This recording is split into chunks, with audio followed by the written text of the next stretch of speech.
이 구원의 드라마의 그 전초라고 할까요? 전모는 출애굽 사건이 있습니다. 출애굽 사건에서 하나님이 그 바로의 죄 때문에 그 애굽에 있는 모든 장자를 다 심판하십니다. 그 심판 속에 애굽 사람들뿐만 아니라 애굽에 사는 종들과 함께 가축들까지도 그 피조물이죠. 짐승이죠. 까지도 함께 심판을 받게 되죠. 그 말씀이 출애굽기 11장 5절의 말씀이죠. 애굽 땅에 있는 모든 처음 난 것은 왕위에 앉아있는 바로의 장자로부터 맷돌 뒤에 있는 몸종의 장자와 그 다음에 이 말씀이 우리가 좀 관심을 갖고 특별히 모든 가축의 처음 난 것까지 죽으리니 그러니까 하나님의 심판 임할 때에 그 바로의 그 장자뿐만 아니라 가축까지도 심판을 받게 됐다는 것입니다. 그러니까 이제 죄라는 게 이렇게 관련성이 있기 때문에 피조물에게까지도 영향을 끼쳤다는 것입니다. 근데 하나님께서 이스라엘 민족을 구원할 때 그 민족, 이스라엘 민족을 구원하신 그 민족 구원의 역사는 장차 예수님을 통해서 전 인류를 구원할 구원의 하나의 모습이죠. 그래서 어린 양의 피가 발라진 그 집에 있는 모든 사람 또 짐승까지도 구원을 받는 거죠. 은혜로 구원을 받는 거죠. 그 말씀이 이제 출애굽 11장 7절의 말씀이죠.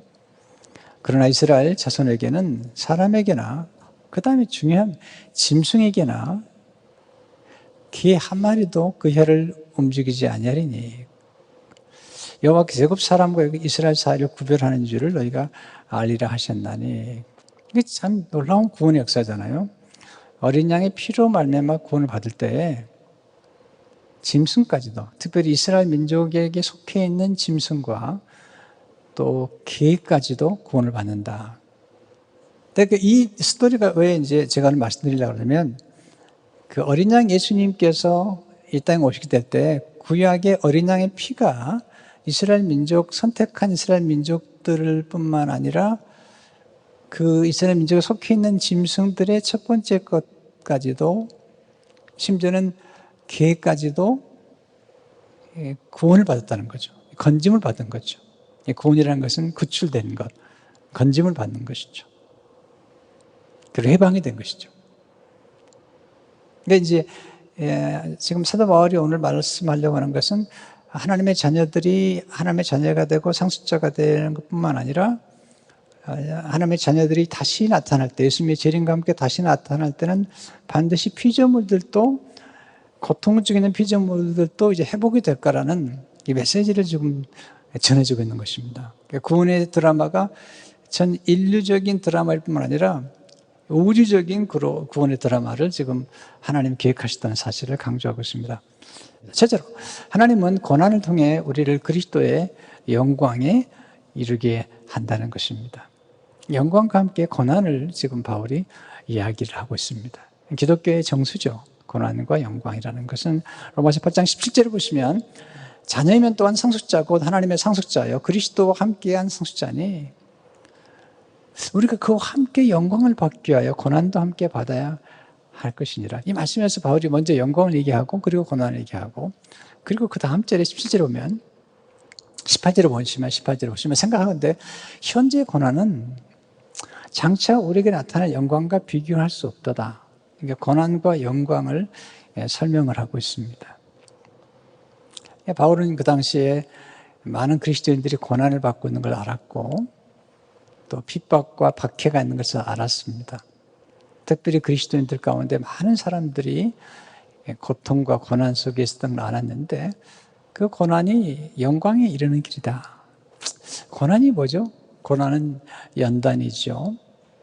또는 하나님의 견책도 포함되는 것을 보게 됩니다. 바울이 그런 얘기를 하죠. 만약에 고난이 없다면 하나님 앞에 버림받았다는 생각을 하나만큼 두려워하라는 거죠. 로마 10장 28절을 보게 되면 또한 그들이 마음에 하나님 두기를 싫어하면 하나님께 그들을 그 상실한 마음대로 내버려 두사 합당하지 못한 일을 하게 하셨으니 이게 참 두려운 얘기입니다. 내버려 두셨다. 내버렸다는 게 마치 기회를 버렸다. 유기견이라고 그러잖아요. 근데 하나님이 선택한 사람들은, 또 하나님 믿는 사람들은 하나님이 그렇게 내버려 두지 않는다는 것입니다. 하나님을 사랑하는 사람일수록, 하나님의 자녀일수록 자녀의 유익을 위해서, 마치 부모가 자녀의 유익을 위해서 자녀를 교육하고 훈육하고 때로 책망하고 견책하는 것처럼 하나님께서 우리를 그렇게 하신다는 거죠. 이 말씀이 히브리 12장 8절의 말씀이죠. 징계는 다 받는 것이오늘 너희가 없으면 사생자요 친아들이 아니니라. 이 징계란 말이 조금 너무 어려운 표현인데요. 징계란 말이 좀 우리 느낌은 안 좋지만 원래 원어적인 의미는 뭐냐면 우리를 훈육하는 거죠. 훈계하는 거죠. 쉬운 성경은 이렇게 번역했어요. 아들이면 훈계를 받기 마련입니다. 만약 여러분에게 아무 훈계가 없다면 여러분은 사생아이며 참 아들이 아닙니다. 하나님께서 우리에게 고난이라는 것을 허락하시는 거죠. 하나님의 아들이신 예수님께 고난을 허락하신 것처럼 우리 믿는 우리에게도 이 고난을 허락하셔서, 근데 이 고난 속에는 우리의 질병이나 실패나 실수나 또는 인생에 있는 많은 역경과 시련들, 이런 시련들이 하나님 우리를 사랑하지 않아서가 아니라 사랑하시기 때문에 허락하신 고난이라는 거죠. 그래서 고난에 몇 가지 깊은 깨달음을 얻게 되는데, 고난 속에는 하나님의 숨은 사랑이 담겨 있다는 거죠. 숨은 사랑. 야단치시지만 숨은 사랑. 또한 고난 속에는 하나님의 숨은 깨우침이 담겨 있어요. 고난을 통해서 우리를 많이 깨우치잖아요. 또한 고난 속에는 하나님의 거룩한 기대가 담겨 있다는 것입니다.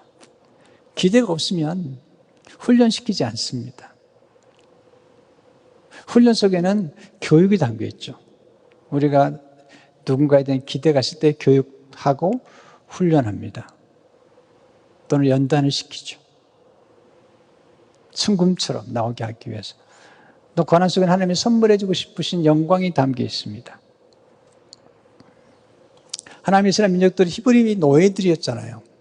바로의 노예들을 이끌어서 그들에게 뭐라고 말씀하시죠? 출애굽기 4장 22절에 보면 너는 바로에게 이르기를 여호와의 말씀에 이스라엘은 내 아들 내 장자라는 거예요.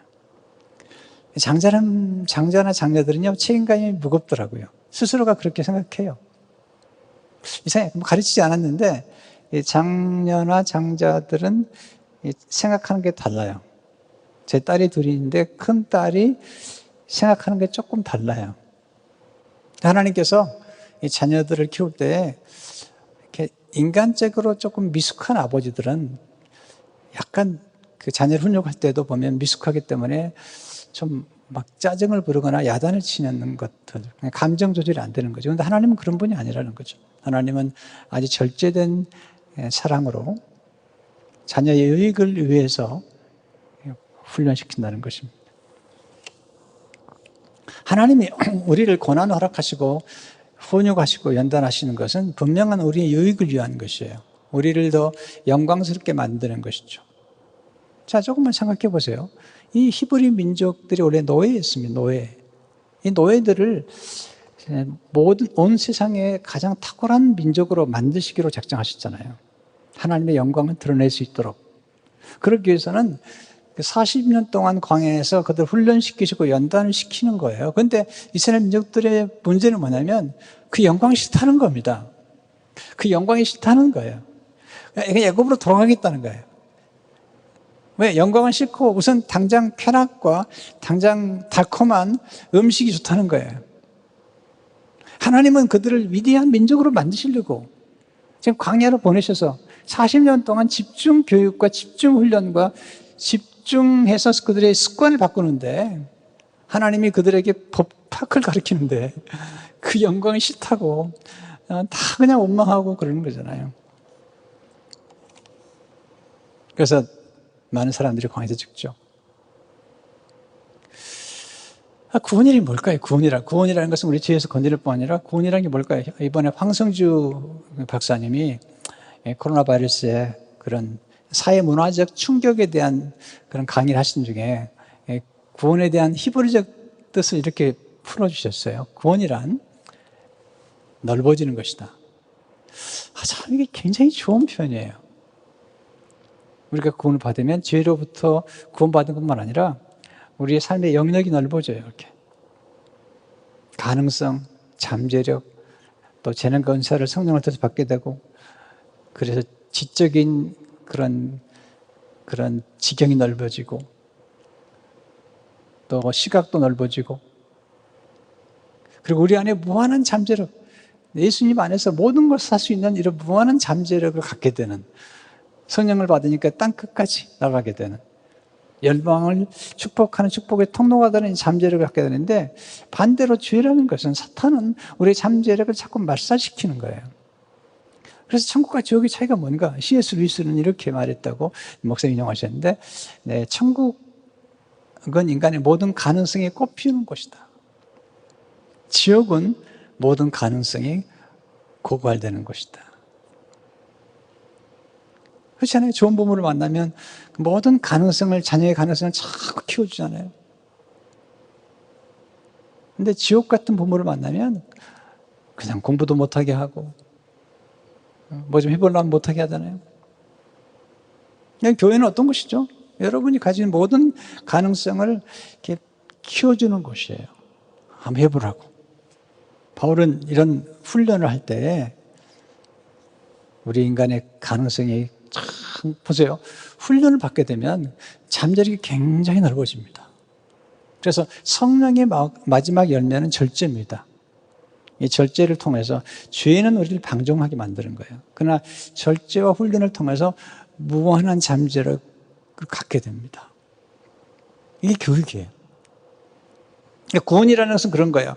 성령의 감동과 구원의 역사를 경험하게 되면 훈련을 통해서 점점 탁월함과 영광에 이르게 된다. 자녀들을 우리가 교육하는 게 왜 그렇죠? 교육하면 힘들죠, 자녀들도. 그러나 그 과정 통해서 영광스러운 자리, 하나님이 우리를 선택하시고 우리를 영광스러운 자리에 이르도록 하기 위해서 우리를 훈육하시고, 때로 아프기도 하시고, 때로 실패도 하게 하시는 거죠. 거기서 우리가 성장하는 거죠. 두 번째, 하나님 장차 고통을 중에 있는 피조물도 영광스럽게 회복시킬 거라는 것입니다. 바울은 이런 얘기하죠. 이미 구원을 받았지만 아직도 장차 누리게 될 영광이 기다리고 있다는 거죠. 자, 보세요. 이게 약간 공식 같은 건데요. 이미 받은 구원이 있어요. 우리 이미 구원을 받았어요. 근데 현재 살고 있는 동안에 고난이 있어요. 아직 온전히 나타나지 않은 영광이 또 있는 거예요. 아직 우리가 맛을 보는 거예요. 천국 맛을 보는 거죠. 그러나 아직 온전히 경험할 영광이 아직 이르지 않았다는 것입니다. 바울이 그러잖아요. 우리에게 나타난 영광이라고 그러는데, 프랜시스 셰퍼는 우리에게 나타난 영광을 뭐라고 번역했냐면 우리와 관련된 영광이라고 번역을 했어요. 참 이 본문의 문맥으로 봤을 때 잘 번역했다는 생각이 들어요. 우리 안에 우리에게만 나타난 영광이 아니라 우리와 관련된 영광. 그 영광이 뭐냐면 우리와 관련된 피조물에게까지 영광이 나타난다는 겁니다. 우리가 구원을 받고 예수님이 재림하실 때 우리가 다시 부활할 때에 피조물들까지도 그 영광에 참여하게 된다는 것이죠. 그래서 피조물들이 하나님의 자녀들이 나타나기를 기다리는 거예요. 예수님이 다시 오시게 되면, 지금 예수님이 재림을 기다리잖아요. 지금 마지막 때라고 그러잖아요. 예수님이 오시게 되면 살아있는 자들도 휴거가 되고 죽어있는, 육신적으로 죽은 사람들도 다시 부활하게 될 텐데, 그때 피조물이 그걸 고대하고 있다는 거죠. 이게 말이죠. 8장 19절에 보면 피조물이 고대하는 바는 하나님의 아들들이 나타나는 거예요. 이 하나님의 아들들은 예수 믿는 우리들이에요. 예수님이 재림하시게 되면 하나님의 자녀들이 나타나는데, 피조물이 고대하는, 왜냐하면 지금 너무 피조물이 고통을 받는 거예요. 그래서 언제 하나님의 아들들이 나타나는가, 언제 예수님이 재림하시는가, 이렇게 고개를 들고, 이게 고대하다는 말이, 이게 원어에는 머리를 들고, 이렇게, 거기에 카라라는 단어가 나오는데, 이게 머리를 들고, 이렇게 기다리는 거예요. 이런 것처럼 지금 피조물들이 너무 고통스러워가지고 빨리 하나님의 아들들이 나타나, 예수님이 오심으로 하나님의 아들들이 부활해서 나타나기 기대한다는 거죠. 왜 그러냐면 지금 피조물이 너무 허무하다는 거예요. 20절 보니까 피조물이 허무한데 굴복하는 것은 자기 뜻이 아니라 오직 굴복하게 하신 이로 말미암습니다. 하나님이 그들을 굴복하게 하시는데 허무한데 굴복하게 했다는 거예요. 허무가 뭐냐면 이게 헛되다 하는 거예요. 의미를 잃어버렸다는 거예요. 이게 전도 3장에 나오는 헛되고 헛되니 모든 것이 헛되다고 할 때 그 말이에요. 헛되다는 거예요. 이 헛되다는 말이 의미가 없다는 거예요. meaningless. 근데 이 허무함에 대해서 하나님이 잠시 동안 그렇게 잠시 동안 허무에 굴복시키겠다는 거예요. 잠시 동안. 그러나 여기서 이제 바울이 계속 얘기하는 게는 그럼에도 불구하고 소망이 있다는 겁니다. 이게 이제 쉬운 성경에 보면 좀 더 잘 설명이 되는데 피조물은 허무하게 되었습니다. 그렇게 된 것은 피조물이 원해서가 아니라 그렇게 하신 하나님의 뜻 때문이었습니다. 하지만 소망은 있습니다.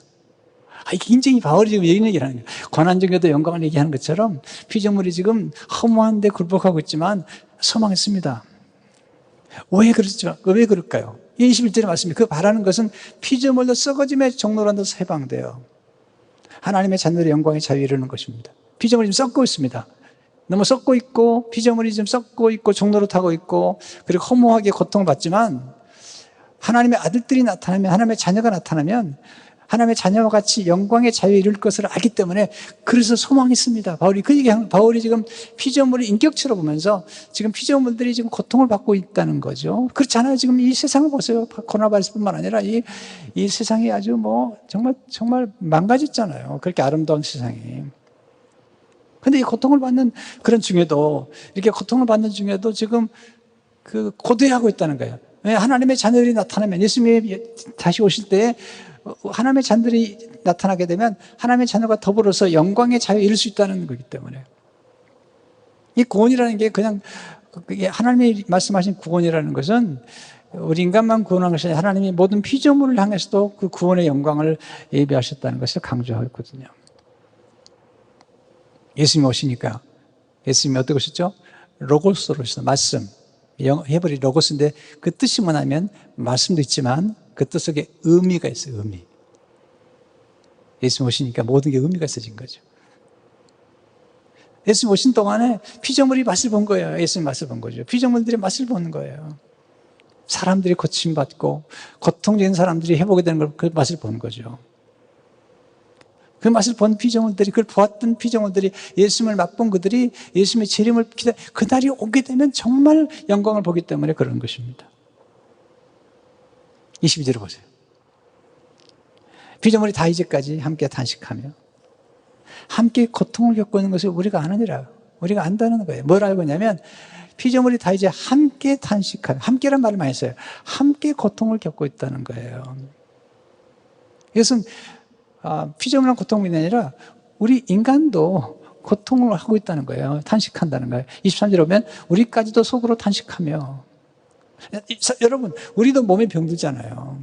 우리가 이 땅에 사는 동안에 구원을 얻었습니다. 영생을 얻었습니다. 선행에 구하세요. 그런 불구하고 우리가 병들어 보세요. 단식하죠. 부르짖게 되죠. 그것처럼 지금 이 피조물이 고통을 받고 있다는 것입니다. 그런데 재미있는 표현인 거죠. 이 고통이라는 단어가 함께 고통하라는 이 함께 고통이라는 말이 보통 고통이 아닌 거죠. 여기 바울은 항상 고난을 얘기하면서 소망을 얘기하고 탄식을 얘기하면서 희망을 주는 거예요. 영광을 얘기하고. 그런데 이 고통이 보통 고통이 아니라는 거죠. 이게 함께 고통을 겪고라는 헬라어는 시도디노예요. 이것은 출산의 고통을 의미하는 거예요. 여러분 출산의 고통이 뭐죠? 자, 아이를 가진 엄마가 출산의 고통을 갖죠. 그렇지만 그 고통스럽지만 아이를 낳는 기쁨. 그렇기 때문에 이 고통은 즐거움 속에서 인내하는 고통이라는 거예요. 그러니까 지금 이 피조물들이 고통을 받고 있긴 한데 이 피조물의 고통이라는 것은 그냥 고통이 아니라 아이가 태어나기 위해서 예수님이 지름하실 때 이것이 모두 새로워지는 새 예루살렘, 새 거룩한 성처럼 모든 것이 새롭게 회복되는 그 영광스러운 그날, 그 새로운 창조에 대한 그 날을 기대하는 그런 고통이라는 거예요. 그렇잖아요. 엄마들이 아이를 출산할 때 고통스럽지만 그 고통은 그냥 고통이 아니에요. 심지어 예수님이 이렇게 말씀하세요. 요한복음 16장 21절에 보게 되면 우리가 여자가 해산하게 되면 그때가 이르렀으므로 근심하나 아기를 낳으면 세상에 사람 난 기쁨으로 말미암아 그 고통을 다시 기억하지 않는다는. 왜? 아이를 낳고 나니까 그 아이를 낳은 그 기쁨과 그 감격 때문에 고통을 잊어버린다는 거예요. 그것처럼 사도 바울이 이게 장차 나타날 영광을 비하면 지금 우리가 본 현재 고난은 장차 그 영광을 경험하게 될 때는 지나간 과거의 고난을 잊어버릴 만큼 사실 비교해보면 우리가 받게 될 영광과 지금 겪는 고난과 비교해보면 비교가 안 된다는 것이죠. 그러니까 바울은 지금 고난 얘기하지만 고난에 초점을 맞추는 게 아니라 장차 누리게 될 영광과 즐거움, 그 기쁨에 대해서 얘기하고 있는 거예요, 사실은. 그렇게 함으로써 지금 고난을 잘 견뎌낼 수 있는 힘을 지금 제공해주고 있는 거죠. 우리가 어렵죠. 어렵지 않은 사람이 어디 있어요? 그러나 그 고난을 견딜 수 있는 힘이 어디냐면 장차 나타난 영광을 위해서. 우리가 이 땅을 떠나게 돼도 우리는 기뻐하잖아요. 그 이유가 뭐냐? 이 땅을 떠날 때도 기뻐할 수 있는 까닭은 하나님의 나라가 우리를 기다리고 있기 때문이에요. 우리가 지금 하나님의 나라 속에 살고 있지만 하나님의 나라를 우리 안에서 경험하고 있지만 그 경험은 하나님의 나라에서의 맛을 보는 거죠. 어떻게 맛을 보고 있죠? 성령이 우리 안에 들어오신 거예요. 그게 23절의 말씀이에요. 그뿐 아니라 우리 곧 성령의 처음 익은 열매를 받은 우리까지도 속으로 탄식과 양자될 것 곧 우리 속에 몸의 성령을 기다리니라. 이 성령의 처음 열매는 뭐냐면 여러분 대추나무가 첫 열매 맺으면 그 다음에 모든 나무에 열매 맺는 거죠. 사과나무가 첫 열매 맺으면 모든 나무 그 사과나무에 열매가 맺고 기대하는 것처럼 성령이 우리 안에서 들어오셔가지고 장차 나타난 영광스러운 영광에 대한 그 맛을 보게 하셨다는 거예요. 네, 그렇잖아요. 저 예수 믿고 성령 받은 다음에 그런 경험을 하거든요. 고통 중에 있지만 기쁨이 있고 고통 중에 있지만 신비로운 평강을 경험하게 되고 고통 중에 있지만 거룩한 기대를 갖게 되는 거죠. 이게 이제 예수 믿는 사람들 가진 역설적인 축복이라는 사실입니다. 그렇기 때문에 바울은 이렇게 고민하죠. 우리는 소망을 품고 참고 기다리면서 기도해야 한다는 거예요. 오늘 24절, 25절은 조금 어려운 얘기를 해요, 바울이. 24절을 보시면 우리가 소망으로 구원을 얻었음에 보이는 소망이 소망이 아니니 보는 것을 누가 바라리요. 사실 소망으로 구원을 얻었다는 표현보다는 이렇게 표현하는 게 맞아요. 앰플리파이드라는 성경의 버전이 이렇게 보죠. 우리가 소망 안에서 믿음으로 구원을 얻었음에, 바울이 소망을 얘기하잖아요. 소망 안에서 믿음으로 구원을 얻었음에 보이는 소망이 소망이 아니니 보는 걸 누가 바라리. 보세요. 이게 무슨 얘기냐면 우리가 뭔가를 소망했지만 이미 소망을 얻어버리면 그건 더 이상 소망이 안 된다는 거죠. 자, 여인이 아이를 잉태하고 이제 출산하려고 할 때 아이가 출산하기까지는 소망을 하죠. 아이가 태어날 거 소망하죠. 소망하다가 아이가 딱 태어나면 더 이상 소망할 필요가 없잖아요. 그 얘기를 하고 있는 겁니다. 그래서 25절 마지막에 보면 만약 우리가 보지 못하는 것을 바라면 아직 보지 못하는 영광, 아직 우리가 경험하지 못하는 영광을 바라면 참음으로 기다렸지니라. 이 참다는 그 헬라어에 보니까 희망찬 인내라는 거예요. 희망찬 참음. 그냥 참음이 아니라 희망에 찬 참음, 기대에 찬 기다림. 확신을 가지고.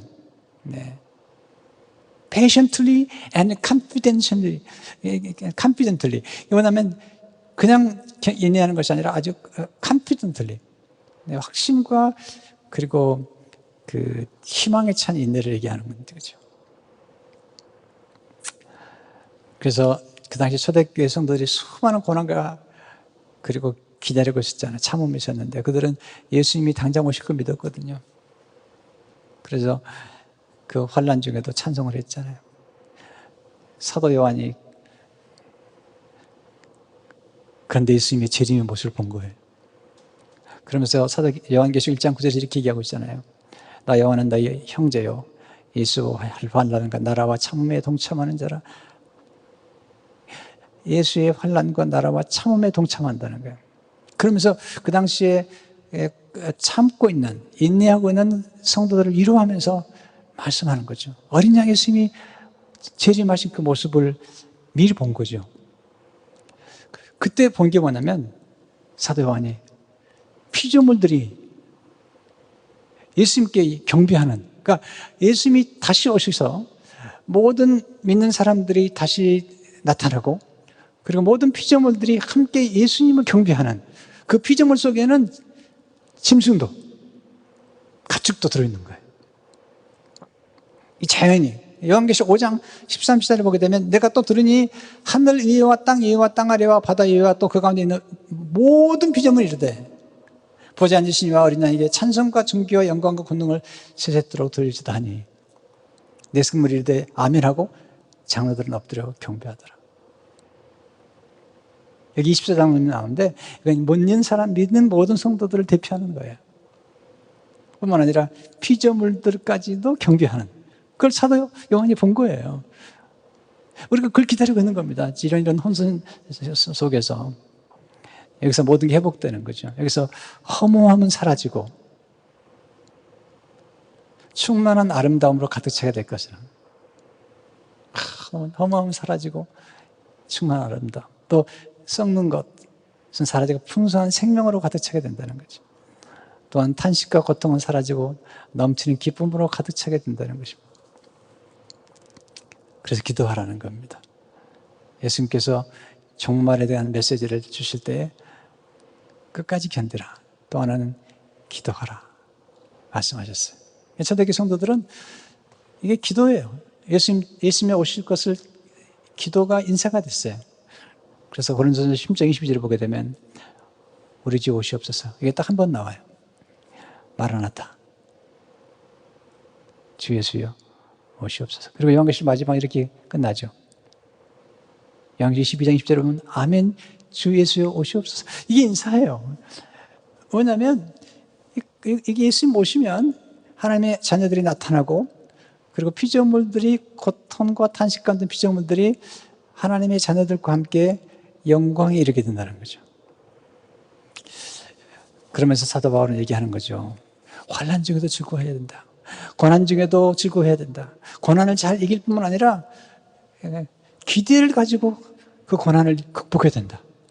마치 산모가 아이를 출산하게 되는 산통을 앓지만 그 산통이 그냥 고통스러운 것만이 아니라 희망에 찬 고통인 것처럼 그렇게 살아가라고 권면하고 있는 거예요. 여러분, 우리가 사람을 키우고 양육할 때도 마찬가지죠. 우리 어린날인데 자녀들을 키울 때도 자녀 키우는 게 쉽지 않잖아요. 왜 자녀들을 이렇게 우리가 투자하고 그리고 자녀들을 교육시키고 때로는 훈련하도록 보내고 또 성견장도 보내고 그 이유가 뭐냐면 자녀들이 그렇게 함으로써 영광에 이르는 그런 자녀를 만들기 위한 것이죠. 내버려 두면 그건 좋은 부모가 아니잖아요. 하나님은 우리를 사랑하시기 때문에 우리를 훈육하시고 사랑하시고 위로하시고 교육하시고 그렇게 함으로써 무한한 잠재력을 드러나게 하시는 거죠. 바울은 이렇게 하는 거죠. 하나님의 행복은 하나님의 피조물, 곧 하나님의 자녀들이 그 모든 잠재력을 발휘함으로 하나님의 형상, 하나님처럼 창조력과 창의력과 잠재력을 발휘함으로써 하나님께 영광을 돌리기를 원하신다는 것입니다. 성도 여러분, 우리 안에는 무한한 잠재력이 있습니다. 천국은 무한한 잠재력이 꽃피우는 곳입니다. 교회도 그런 곳이죠. 왜 교회가 좋은 곳입니까? 성도들이 와가지고 자기도 몰랐던 은사를 발견하게 되고 또 재능을 발견하게 되고 또 시야가 넓어지고 이게 넓어지는 것이죠. 사람도 커져요. 그리고 생각도 커져요. 좋은 일도 하게 돼요. 그리고 이 모든 민족을 위한 축복의 통로가 되는 거죠. 이게 구원의 역사입니다. 이게 이 만남으로 이루어지는 겁니다. 그럼 우리가 이 복음을, 이 영광스러운 복음을 우리가 함께 나누고 그리고 이 복음 안에서 점점 성장하되 고난 가운데 낙심하지 말고 고난 가운데 즐거워하는 그런 믿음을 갖는 성도 여러분 되시기를 축원합니다.